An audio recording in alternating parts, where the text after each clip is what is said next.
फरमाते हैं एक मछली अल्लाह ताला ने दरिया के किनारे भेजी। फरमाते हैं वो थी तो मछली पर पहाड़ जितनी थी।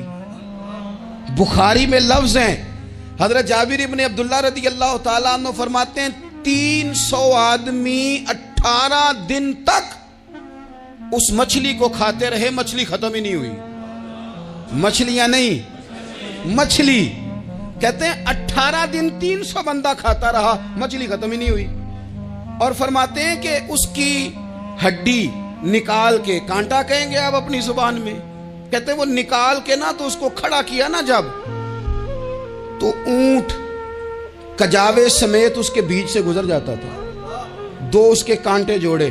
फरमाते हैं वो उसका गोश्त हम खाते थे और उसकी चर्बी बतौर तेल के हम जिस्मों पे मलते थे, बीमारों को उससे सुकून आता था, तंदुरुस्ती शिफा होती थी। फरमाते हैं हम खाया भी हमने और कुछ लेके हम मदीने भी गए, और कुर्बान जाए नबी पाक ने भी उसमें से खाया। हमने अर्ज की हुजूर ये मुअम्मा क्या है, ये माजरा क्या है? तो महबूब ने फरमाया तुम्हारे पास ग़िज़ा नहीं थी, रब ने तुम्हारे लिए बंदोबस्त किया है, अल्लाह ने तुम्हें दिया है। मकान शुरू कर लिया, एक साहब ने वो मकान बनाने लगे, आप वो हिसाब लगा रहे हैं, कहते हैं मेरे पास इतने पैसे हैं, इतने मैंने फलाने दोस्त से कहना है उसने दे देने, इतने फलाने रिश्तेदार से कहना है उसने दे देने, इतने फलाने से कहना है उसने दे देने। ये सारी कापी बना के मकान शुरू कर लिया। जो रोज़ कहता था ना कोई हुक्म हो जाते 10 ही, सबसे पहले उसको कहा मियाँ पैसे चाहिए। वो कहता हो कल ही मुंडा टोरे है, कहते तू परसों 10 दाते लब जाने सन। मैं आपको अपने तजर्बे की बात बता रहा हूँ।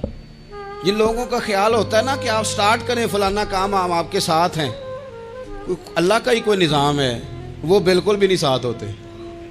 लेकिन ऐसा नहीं है कि कोई साथ नहीं होता, अल्लाह ताला बड़े असबाब पैदा करता है, वहाँ से देता है जहाँ से गुमान भी।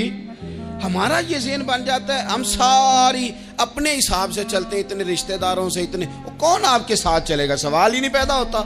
ये सारे काम छोड़ के सबसे पहले 2 रखते पड़ो, अपने रब की बारगाह में, रसूल कायनात की बारगाह में गुजारिशात और इस्तिगासे पेश करो, वहां से खैर तलब करो। दुनियादार क्या देंगे, क्या दे सकते हैं, क्या हैसियत होती है किसी। अल्लाह कहता है वहां से दूंगा। तो जो अल्लाह माल दे वो लेना चाहिए कि रिश्तेदारों का माल देखना चाहिए? जो अल्लाह दे वो लेना चाहिए कि सेठों नवाबों की जेबें देखनी चाहिए? जो अल्लाह दे वो कबूल करना चाहिए या देखना चाहिए कौन सा आदमी कहां पहुंच गया? छोड़ो, अपनी मट्टी पे चलने का सलीका सीखो। किसी के संग मरमर पे चलोगे तो फिसल जाओगे, फिसल जा। इस पर एक और बात अर्ज कर दूं, सही बुखारी से, मुस्लिम से एक और बात। कुछ चीजें ऐसी हैं जिनसे अल्लाह की मदद आती है, मदद मिलती है।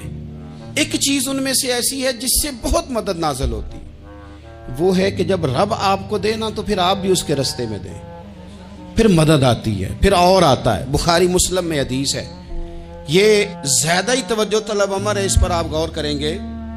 हजरत अबू हुरैरा फरमाते हैं कि नबी पाक अलैहिस्सलाम ने फरमाया एक शख्स ने बादलों के अंदर से आवाज सुनी कि फलां आदमी का खेत और बाग खुश्क हो गया है, वहां बरसो और उसके खेत को सैराब करो। वो बड़ा हैरान हुआ कि बादल से आवाज आ रही।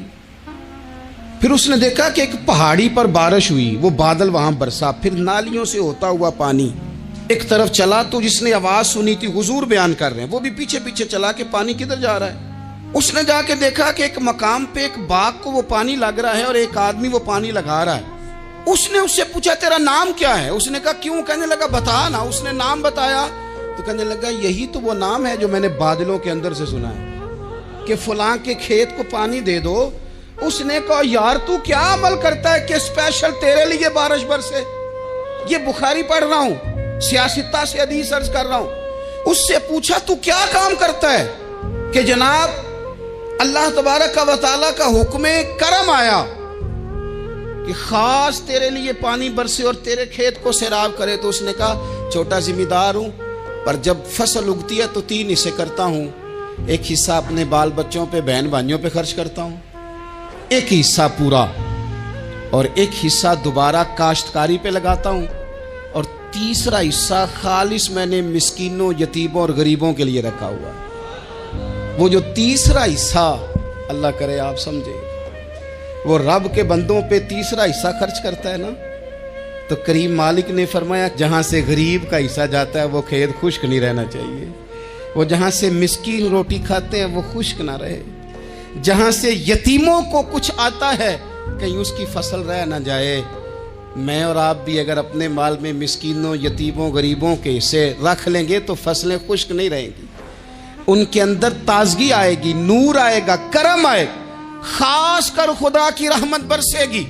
मदद अल्लाह से चाहें, अपनी तवज्जुहात का मरकज रब रसूल की जात को बनाएं, फिर आप महसूस करेंगे कि बड़ी जल्दी अल्लाह ताला की मदद आने लगी है।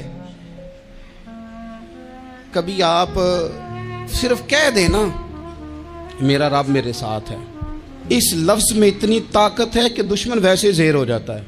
जिंदगी में किसी से भी लड़ाई हो, अच्छी तरह सोच लें कि अल्लाह उस तरफ है या इस तरफ है। अगर आप ज्यादती पे हैं तो फिर रब मजलूम की जानिब है।